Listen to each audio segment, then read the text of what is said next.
Pour ne rien rater de nos programmes, n'oubliez pas de vous abonner à nos deux chaînes YouTube, le Média TV et le Média 24/7, et d'activer la cloche. Bonsoir à toutes et à tous et bienvenue dans Au cœur de l'actu, l'émission d'actualité du soir sur le Média, diffusée du lundi au jeudi à 19h en direct sur le canal 165 de la Freebox, sur Molotov et sur lemediatv.fr. L'extrême droite, aidée par des médias financés par les milliardaires, cherche à imposer sa vision en muselant la diversité des voix et en bafouant le pluralisme. Pour riposter, le média lance Riposte, une campagne citoyenne cruciale pour bâtir une chaîne d'information indépendante et populaire. Sur les réseaux sociaux et la TNT francilienne, nous voulons porter les voix qui dérangent, celles qu'on ne veut pas entendre ailleurs. Cette bataille pour la démocratie nous concerne tous.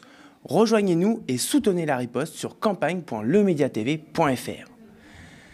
L'actu du jour, c'est Aurore Bergé qui convoque les principaux réseaux sociaux au ministère.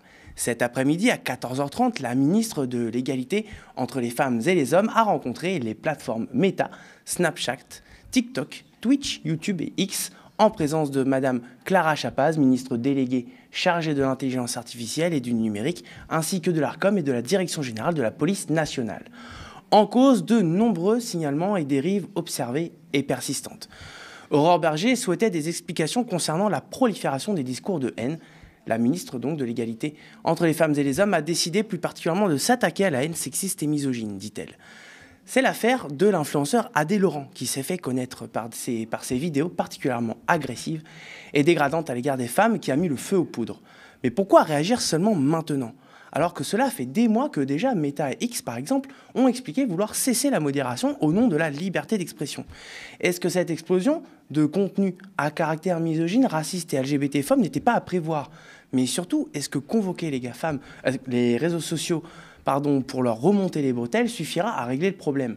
Pour en parler, je reçois sur ce plateau Fadila Brahimi, stratège en influence numérique et autrice du podcast Fadi Live, ainsi que Bastien Lecarec, juriste et membre de la Quadrature du Net. En deuxième partie d'émission, je recevrai Bernard Friot et Alban Baudouin pour parler d'un sujet pas très connu, mais très important, la sécurité sociale de la mort.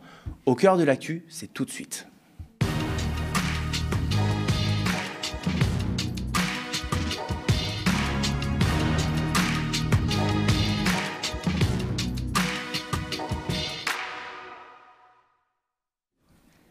Bonsoir Fadila. Bonsoir. Bonsoir Fadila Brahimi. Bonsoir Bastien Lecarec. Bonsoir. Merci d'être venu avec moi sur ce plateau pour discuter donc, de ce sujet. On le disait, Aurore Bergé, je vais me répéter, mais a convoqué les réseaux sociaux cet après-midi avec pour but affiché, vous l'avez entendu, de lutter contre la prolifération de la haine en ligne et en l'occurrence de la haine sexiste et misogyne. Alors évidemment, tout ceci est motivé par l'influenceur pornographique Adé Laurent, épinglé par Aurore Bergé elle-même auprès de la plateforme TikTok. L'influenceur s'est fait connaître par des vidéos particulièrement agressives et misogynes. Mais tout de même, il aura fallu attendre un sacré bout de temps pour voir le gouvernement réagir à ces questions, avec X et Meta qui ont depuis longtemps abandonné la modération des contenus sur sa plateforme et qui donc forcément peut laisser expliquer cette explosion de contenu haineux sur ces plateformes. Peut-on donc faire confiance au gouvernement pour réellement lutter contre la haine en ligne ? Fadila, je commence par vous. Alors si je dis non, on peut déjà plier. Non, ce qu'il faut surtout remarquer en fait aujourd'hui, c'est que depuis la réglementation en février 2024, avec le DSA, qui a donné en fait un cadre réglementaire au niveau européen, et surtout qui donnait en fait la possibilité aussi à chaque pays d'avoir à la fois des référents, mais de pouvoir en fait agir. On peut dire que tout simplement qu'on n'a pas réellement sonné l'alerte auprès de toute cette plateforme qui se doivent régulièrement, c'est indiqué en fait dans le cadre réglementaire, donner des éléments de preuve que pas simplement, je dirais, de devoir interdire d'être proactif, mais d'avoir en fait non seulement une vigilance sur ce qui se passe et les évolutions, parce que comme vous le savez, les tendances bougent, les hashtags changent aussi et évoluent et tout ça. Ça c'est d'une part, et d'autre part de faire un état des lieux. Des signalements, combien de personnes ont été signalées. Alors en plus, d'autant plus que la France est vraisemblablement le pays qui signale le plus en Europe. En tout cas, les Français sont très actifs. Et on n'a rien eu de tout cela. Et pourtant, à la clé... Je vais aller très rapidement, mais il y a quand même une sanction qui est normalement prévue. Donc, non seulement on n'a pas réclamé finalement un bilan de manière assez régulière, je n'ai pas cette notion de régularité, mais on peut dire quand même que ça fait 1 an et demi qu'il n'y a rien eu du tout. Et donc, il n'y a pas eu non plus de sanctions. Donc, est-ce qu'on peut faire confiance ? Eh bien, moi, je dirais que j'aurai confiance lorsque je les verrai réellement agir dans ce sens-là, puisqu'aujourd'hui, on n'a aucun chiffre. Oui, donc Bastien, tu veux peut-être rajouter quelque chose. Est-ce qu'on peut faire confiance au gouvernement, sachant qu'en fait, ils ont déjà des outils pour lutter, ça fait un moment qu'ils auraient pu le faire ?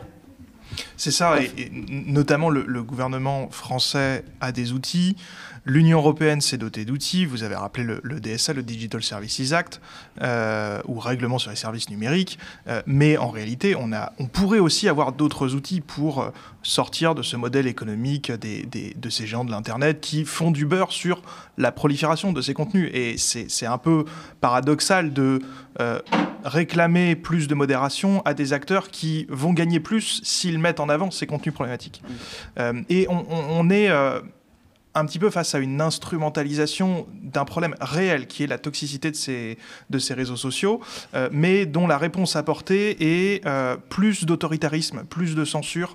Ce matin, Aurore Berger, par exemple, était très contente que pour réguler les sites pornographiques, on demande aujourd'hui aux internautes de vérifier leur âge. Et comment on fait de la vérification de l'âge ? Avec de l'identité numérique. Donc en mettant à mal l'anonymat sur Internet et en exigeant des internautes qu'ils s'identifient auprès d'un tiers, pas nécessairement le site pornographique. Donc on voit très bien ce qu'a en tête le gouvernement à travers ces sorties, ce discours-là, et on est face à un faux dilemme, parce que si on se présente comme rejetant cette censure autoritaire décidée par le gouvernement ou par la police, c'est pas anodin qu'on ait la DGPN qui soit aux côtés de l'Arcom, pour donc la Direction générale de la police nationale aux côtés de l'Arcom face à ces plateformes, à ces réseaux sociaux. Donc si on s'oppose à cette mesure autoritaire, on serait taxé de organisations ou individus qui seraient d'accord avec ces problèmes, alors que pas du tout. Et pour réguler ces contenus, on a d'autres manières de faire, mais qui ne sont aujourd'hui pas mises sur la table. Et l'autre manière de faire, c'est casser ce monopole qu'ont les plateformes sur leur communauté, puisque pourquoi les gens restent sur X, sur Meta ? Parce que les communautés sont là, et on pourrait avoir d'autres règles pour briser ces silos, briser ce monopole, et obliger ces plateformes à s'ouvrir vers d'autres plateformes qui ne poursuivraient pas des intérêts économiques. Ça s'appelle l'interopérabilité des réseaux sociaux, c'est ce que la Quadrature réclame depuis des années, et c'est un rempart pour sortir de ce dilemme censure versus prolifération de contenus problématiques. Alors justement, puisqu'on pose la question de pourquoi agir maintenant, nos reporters Lisa Lapp et Andrei Manivit se sont rendus au ministère de l'égalité entre les femmes et les hommes, et ils ont eux-mêmes demandé à Aurore Berger ce qu'elle comptait faire concrètement contre la haine misogyne sur les plateformes. Je vous laisse regarder ce petit magnéto. La ministre de l'égalité femmes-hommes, Aurore Berger, a convoqué les grandes plateformes des réseaux sociaux aujourd'hui, TikTok, YouTube, Facebook, pour dénoncer les violences faites aux femmes par des influenceurs aux millions d'abonnés. Ces stars d'Internet mettent en ligne des vidéos qui font clairement la propagande de la culture du viol. On voit des violences sexistes et sexuelles sur des femmes, dont des mineurs, la promotion de relations avec des mineurs aussi, ou encore des théories sur les femmes inférieures aux hommes, avec comment pouvoir les contrôler. On le sait, on l'a vu aux États-Unis, l'augmentation des discours masculinistes va de pair avec le développement des discours d'extrême droite et fascistes. Puis, comment combattre la culture du viol sur Internet quand elle est omniprésente dans nos médias ou encore au cinéma ? On se rappelle d'Emmanuel Macron qui avait soutenu Gérard Depardieu. Pour ne citer que cet exemple, on est allé questionner Aurore Berger. Moi, le point de départ, c'était, oui, les contenus de haine. Et dans les contenus de haine, les femmes sont les plus visées par les contenus de haine, que ce soit sur la question de l'hypersexualisation, que ce soit sur le fait qu'on ramène les femmes à un corps, à une marchandise, qu'on dise à nos enfants dès le plus jeune âge que la sexualité n'est que de la violence ou n'est que de la domination. Mon point de vue n'est pas, encore une fois, un point de vue moral. Je ne suis pas là pour dire il faut ou il ne faut pas regarder ces contenus. Je suis là pour rappeler le cadre légal et la manière avec laquelle la France entend faire respecter ce cadre légal qui s'applique à nos plateformes, quand bien même elles ne sont pas françaises, parce qu'elles opèrent en France. Nous avons changé la règle sur la question de la pornographie. C'est ce travail collectif qu'on doit faire. Ce qui était important, c'est que les plateformes soient convoquées, qu'elles prennent la mesure de la nécessité de cette convocation, qu'elles viennent toutes, qu'elles donnent des réponses qui soient des réponses claires. Donc elles donneront des réponses par écrit sur le nombre de modérateurs qui sont disponibles en langue française et francophone. Elles donneront des réponses par écrit sur combien d'infractions faut-il pour être banni et banni définitivement. Elles donneront des réponses par écrit sur la question de la monétisation des comptes, parce qu'on sait que derrière cela, c'est aussi une industrie au sens budgétaire, au sens financier. Et c'est bien le problème quand on a des comptes qui sont suivis par des millions et des millions d'utilisateurs. Elles s'inscriront dans un cadre plus collectif, ce qu'elles ne faisaient pas aujourd'hui, de manière à ce qu'un utilisateur banni sur un compte crée des alertes sur les autres comptes pour vérifier s'il publie la même chose. Parce que s'il publie la même chose, il n'y a pas de raison, encore une fois, que ça ne soit pas appréhendé et que la sanction soit différente. Fadila, les gens l'ont pas vu à l'antenne, vous tiquiez un petit peu à l'entente des réponses d'Aurore Bergé. Ça sonne comme des mesurettes pour vous, ce que propose la ministre ? C'est pas tellement des mesurettes. Je suis quand même assez consciente que nous sommes sur une opération de communication politique. Avant tout, on va quand même pas se le cacher. On ne gouverne pas et on ne dirige pas en fait les algorithmes par indignation et par, je dirais, opération un peu... alors oui, ok, l'influenceur Adé était Laurence et Adé Laurent. Ouais. Bon, voilà. Est-ce que le fait d'avoir arrêté un influenceur sur une plateforme, est-ce que ça résout le problème ? On a parlé du droit tout à l'heure. Il y a un autre élément, ça reste aussi la pédagogie, parce qu'on sait très très bien comment c'est très volatile le numérique. Un influenceur sur une plateforme, il est banni d'une plateforme, il va aller sur une autre plateforme, et une plateforme peut-être naissante qui ne fait pas partie des plateformes qui étaient autour de la table, etc. Donc ça veut dire que le droit ne suffit pas, une action sur un influenceur ne suffit pas non plus, et qu'il y a un travail régulier qui doit être fait. Alors peut-être aussi que là, on va dire que je fais de la politique politicienne en disant ça, mais il y a de la pédagogie à faire autour de la violence et de tous les méfaits qu'elle a cités. Ensuite, quand elle a demandé le nombre de modérateurs, on sait tous que toutes les plateformes, en tout cas Meta et X, ont décidé justement de licencier des plateformes. Ça a été leur réponse quand même il y a à peu près 1 an, et Meta un petit peu moins, mais d'avoir, et surtout depuis l'arrivée de Trump, de promouvoir davantage en fait une régulation quelque part collective par en fait les utilisateurs, en réduisant en fait le nombre de modérateurs, donc évidemment parce que c'est quelque chose qui leur est totalement pénible.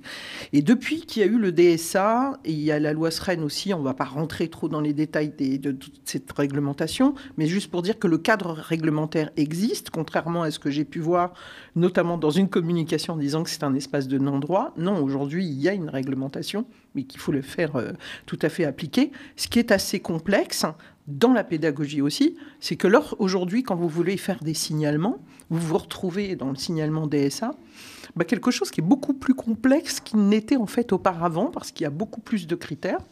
C'est bien, mais en même temps, de ce fait, en fait, la plupart en fait, des internautes ne sont pas finalement éduqués à utiliser ces outils, je veux dire éduqués ou formés, ou bien informés.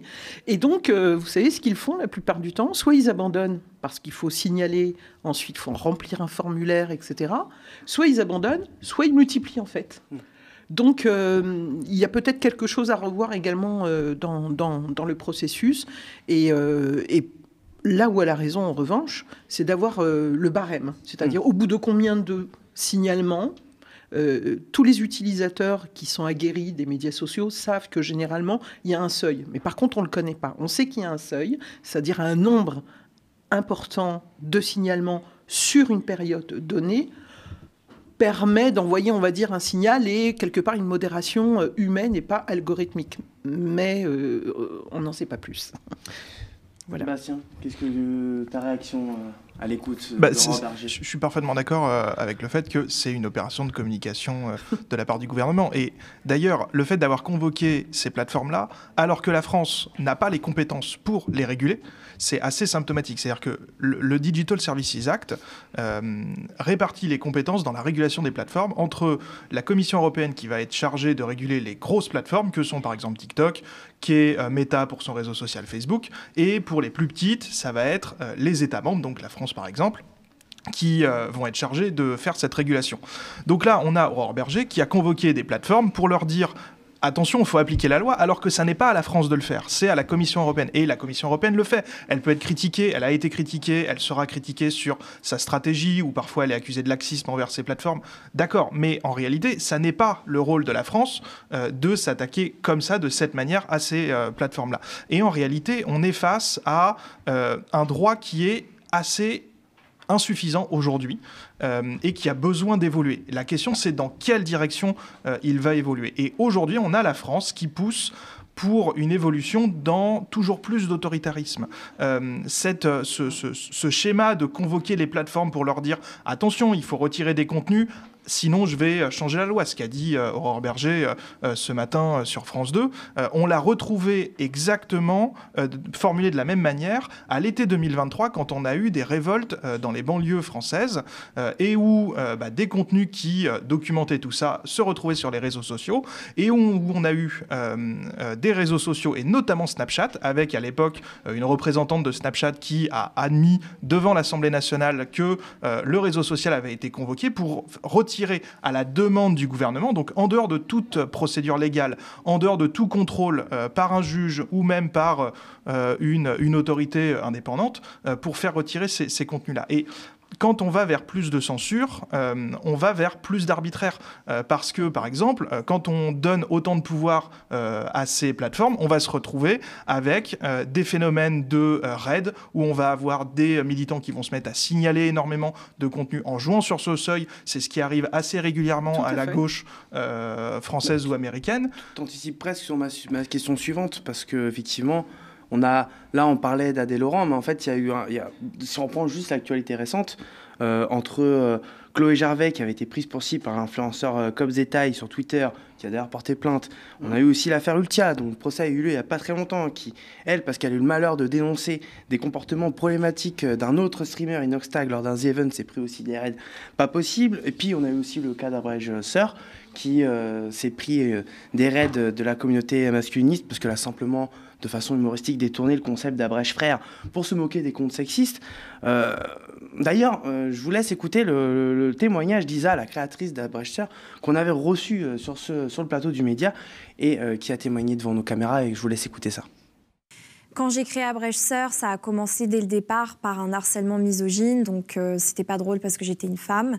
Ça allait encore. Là où ça a vraiment pris de l'ampleur, c'est au bout d'une semaine, quand des masculinistes ont commencé à dire des rumeurs sur moi, comme quoi j'avais la haine des hommes, que j'étais misandre. Et là a commencé les menaces et des choses dont je peux pas parler parce que je suis en procédure, mais qui sont très graves. Pour donner un exemple de ce que je vis qui est important, c'est par exemple des menaces de mort qui me disent voilà, on va attenter à ta vie, quand on te va croiser à Paris, on va te faire, et ils me décrivent. Donc voilà, des fois c'est me violer, des fois c'est tenter de me tuer, tenter de tuer ma famille. Ça en fait c'est bien réel, et simplement éteindre son téléphone, ça ne suffit pas à ne plus vivre le harcèlement que je vis malheureusement.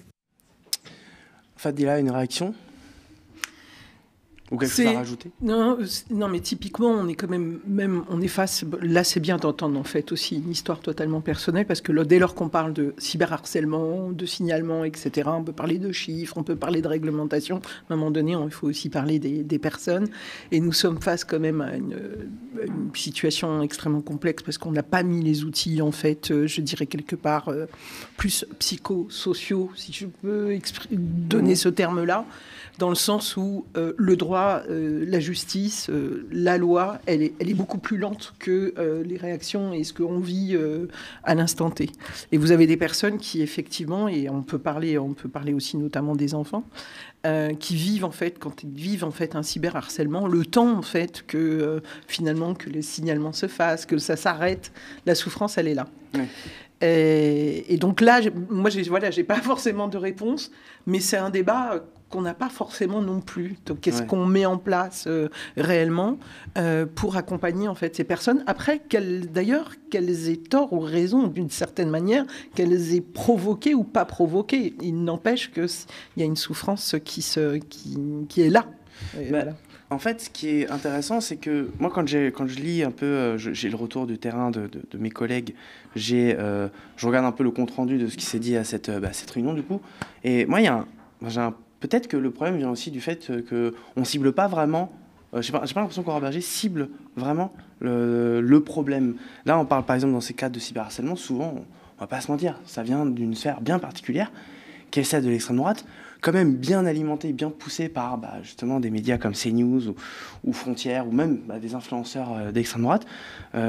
Pourquoi Aurore Bergé, selon vous, a autant de mal à nommer peut-être ce qui, à l'heure actuelle, constituerait peut-être le cœur du problème de ces cyberharcèlements misogynes et sexistes? C'est difficile à répondre parce que malgré tout, elle a quand même raison de pointer du doigt un vrai problème, qui est la toxicité de ces contenus, de ces plateformes. Mais en effet, elle tourne un peu autour du pot. Alors, je ne sais pas si elle aurait dû plus mentionner le mouvement politique de droite, d'extrême droite, qui est très souvent à l'origine de ces contenus de cyberharcèlement, mais qui d'un autre côté n'est pas limité non plus à la droite. Il y a aussi eu des mouvements de cyberharcèlement qui sont venus de gauche, et finalement c'est plus un problème, à notre sens, à la Quadrature, de mise en avant algorithmique, et c'est à mon avis le vrai absent de ce discours-là. La mise en avant algorithmique de ces contenus pose problème, et c'est cette tentative de réguler les plateformes par plus de censure sans remettre en question ce modèle économique des plateformes. Il avait déjà été dénoncé au moment de la loi Avia, qui en 2019-2020 voulait un petit peu comme ce que demande aujourd'hui le gouvernement, qui voulait forcer les plateformes à retirer des contenus signalés sous 24 heures pour les contenus haineux, sous 1 heure pour les contenus d'abus sur enfants ou terroristes, et loi qui s'est faite censurer par le Conseil constitutionnel en disant qu'on ne peut pas donner autant de pouvoir à la police et aux plateformes, et que ça serait une atteinte disproportionnelle à la liberté d'expression. Et au moment des débats parlementaires, en 2019 et 2020, à la Quadrature, on avait dit, mais pointons le problème qui est la mise en avant algorithmique de ces réseaux sociaux et créons une alternative, un modèle alternatif qui aujourd'hui existe, qui s'appelle l'interopérabilité des réseaux sociaux, qui existe, par exemple, le média et a sa propre plateforme Peertube, qui est une version décentralisée de YouTube, qui permet de ne pas être dépendant des algorithmes de Google dans la mise en avant ou non de ces contenus. Pour du microblogging façon X, on a Mastodon, voilà, on a des alternatives qui existent, mais qui aujourd'hui ne sont pas obligatoires. Ce qui fait que ces grands réseaux sociaux commerciaux continuent de proliférer, continuent d'utiliser leurs algorithmes, et en faisant semblant d'aller les réparer sur les bords. C'est le problème du DSA, c'est qu'on demande aux plateformes de réparer, de masquer un petit peu les symptômes, mais sans s'attaquer à la racine du problème. Et c'est dans cette voie qu'il faudrait aller vers plus de régulation pour forcer ces plateformes à s'ouvrir et à arrêter de raisonner uniquement en termes de revenus, en termes de temps de cerveau disponible, pour reprendre une vieille expression de TF1. Ouais, je vais ajouter quelque chose. On se demande aussi pourquoi finalement les réseaux sociaux et les médias sociaux, moi j'utilise plutôt ce terme-là, sont le miroir aussi de la société. Quand on veut se poser la question de qu'est-ce qui est toxique. Ouais. On rentre quand même, elle l'a dit d'ailleurs tout à l'heure, je ne veux pas rentrer dans la moralité. Moi, je pense que on est presque, on est à la limite en fait de la morale de qu'est-ce qu'on peut dire, qu'est-ce qu'on peut pas dire, quelle est la limite. Ça devient extrêmement compliqué. Et finalement, ce miroir de confusion, moi, je le vois aussi. Je vais faire un pas de côté, mais nous avons de par ce règlement, normalement, une autorité qui nous représente en France, qui est l'Arcom, donc auprès de la Commission européenne, et qui est censée nommer en fait un certain nombre de tiers de confiance. tiers de confiance. Premier tiers de confiance, donc normalement c'est des associations, des autorités, c'est assez large. On a obtenu une partie de la liste il y a à peine quelques mois. Associations contre la piraterie audiovisuelle, associations contre les addictions, e-enfance, etc. C'est pas très clair. Les nominations sont pas claires. On ne sait pas qu'est-ce qu'elles font. On ne sait pas comment elles fonctionnent. Donc, on veut demander de la transparence, en fait, aux plateformes. Pas moi, en tant que citoyenne, j'ai envie de demander de la transparence de l'Arcom, en tant que représentant, puisque c'est cette autorité qui doit aussi nous accompagner. Comment ça fonctionne? Comment elle nomme? Le 12 mai, on sait que, par exemple, que le CRIF a été nommé. Pourquoi le CRIF a été nommé en tant qu'institution, et on sait comment dire, représentant une communauté? Pourquoi pas les autres communautés? Pourquoi c'est pas plutôt la LICRA? Vous voyez, enfin... Ça interroge. Ça interroge de savoir comment ces tiers sont nommés et pourquoi aussi tardivement, puisque ça fait quand même 1 an et demi qu'on attend. Donc voilà, on peut aussi, par effet miroir, dire c'est bien de demander de la transparence aux plateformes. Demandons aussi de la transparence à notre autorité de régulation. Je voudrais conclure, tu as un petit peu anticipé en parlant de la loi Avia. C'est finir là-dessus très rapidement, parce qu'il nous reste quelques minutes. Mais effectivement, est-ce qu'il n'y a pas quand même dans tout ça le fait que quand même il y ait une espèce de gesticulation d'Aurore Bergé pour rencontrer directement les GAFAM, faire comme si on leur remontait les bretelles, alors que tu le disais, il y a beaucoup de choses qui tiennent déjà du fait de la Commission européenne, donc du coup de l'Union européenne. Mais il y a aussi quand même un arsenal législatif qui permettrait quand même à l'État de légiférer s'il y a besoin de légiférer. On a l'impression qu'il y a comme ça, sur cette question des GAFAM, et là en l'occurrence des principaux réseaux sociaux, c'est cette petite stratégie du contournement de la loi. On parlait du contournement des juges, mais moi j'ai presque envie de dire du contournement de l'État tout court. C'est-à-dire que voilà, tout son appareil législatif et judiciaire, on contourne les deux à la fois pour finalement s'arranger à la marge comme ça avec les capacités privées de ces organisations privées. Là, dès qu'on parle de modération des contenus en ligne, on se retrouve effectivement assez rapidement à devoir se poser la question de où est l'état de droit. Et on a un exemple très triste en France, qui est que le Conseil d'État, il y a maintenant 2 mois, le 1er avril, rendait une décision à propos de la censure de TikTok en Nouvelle-Calédonie l'année dernière, dans laquelle, formellement, il a annulé la censure par le Premier ministre de bloquer TikTok, mais en réalité, il a donné un mode d'emploi au gouvernement pour faire sa prochaine censure. Exactement. Et ce mode d'emploi, c'est vous pouvez vous débarrasser de tout cadre législatif, ça ne me pose pas de problème. En situation exceptionnelle. À partir du moment, exactement, où il y a une situation de crise. Et qui définit la situation de crise? C'est comme qui définit la violence, qui définit le terrorisme. À chaque fois, c'est le pouvoir, le gouvernement. Comment on réagit? Là, le Conseil d'État a dit « Vous pouvez faire une censure à la condition que vous demandiez avant poliment à la plateforme qu'elle limite un petit peu la viralité des contenus. » Et quand le Conseil d'État dit ça, il s'insère totalement dans ce que demandait Emmanuel Macron en 2023, où il disait, pour les prochaines émeutes, il utilisait le terme d'émeutes urbaines, on demandera aux réseaux sociaux de limiter quelques fonctionnalités, par exemple la géolocalisation, par exemple les possibilités de faire des retweets ou équivalents, et ensuite on tapera plus du poing sur la table. Mais ça n'est écrit nulle part. C'est une volonté politique dans laquelle le Conseil d'État, en faisant fi de toutes les règles supranationales, notamment la Convention européenne des droits de l'homme, qui protège quand même la liberté d'expression, en faisant fi de l'état de droit finalement, disent le gouvernement, le prochain gouvernement le plus d'extrême droite possible pourra faire à peu près ce qu'il veut, voilà le mode d'emploi, et moi je ne serai absolument pas un garde-fou. Donc ça pose vraiment des problèmes d'état de droit, de l'état de nos institutions. La loi peut se changer en un claquement de doigts sous la Ve République, on l'a vu, et le fait d'aller dans toujours plus d'autoritarisme n'a jamais empêché le gouvernement de le faire. Et en plus, on a un juge administratif qui, non seulement était déjà pas très efficace parce qu'on lui demandait une fois la censure faite de réagir, mais là, en plus, avec cette décision sur TikTok, est complètement désarmé.